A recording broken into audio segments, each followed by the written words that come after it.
Il-Kummissjoni Elettorali għal dawn l-aħħar 18-il xahar ma tgħaddi listi kompleti ta' persuni li jista' jkollhom dritt tal-vot għaliex l-entità tal-Gvern Identity Malta qiegħda biksur tal-liġi taħbi ċertu ismijiet mill-istess Kummissjoni u mill-Partit Nazzjonalista. Dan in-nuqqas serju mill-Gvern u abbuż faċċat tal-liġi jagħti lok għal abbużi fil-proċess elettorali u periklu għad-demokrazija. Fid-dawl ta' dan is-Segretarju Ġenerali tal-Partit Nazzjonalista Clyde Puli ippreżenta protest ġudizzjarju fil-qorti biex is-sitwazzjoni tiġi rimedjata. L-importanti hawn li nassalvagwardjaw prinċipju. Jekk il-prinċipju illi hemm stabilit fil-liġi ma jiġix imħares, jista' jkun illi f'xi ħin ikollna problemi fil-proċess elettorali. Aħna sal-lum nagħtu serħan tal-moħħ għaliex il-partiti ikollhom aċċess għal din l-informazzjoni ta' min għandu dritt u lej jivvota u tista' tkun taf min huma.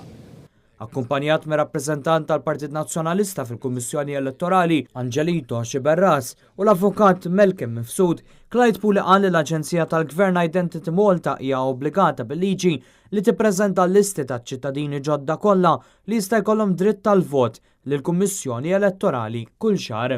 Il-Kummissjoni Elettorali hija mbagħad obbligata li tgħaddi l-istess informazzjoni lil partiti politiċi. Il-Kummissjoni Elettorali ammettiet li l-listi li qed tirċievi minn Identity Malta mhumiex kompluti u jaħbu l-identità ta' min ikun sar ċittadin Malti x-xahar ta' qabel u sal-lum naqset milli effettivament assigura li dan l-iksur tal-liġi jaqaf.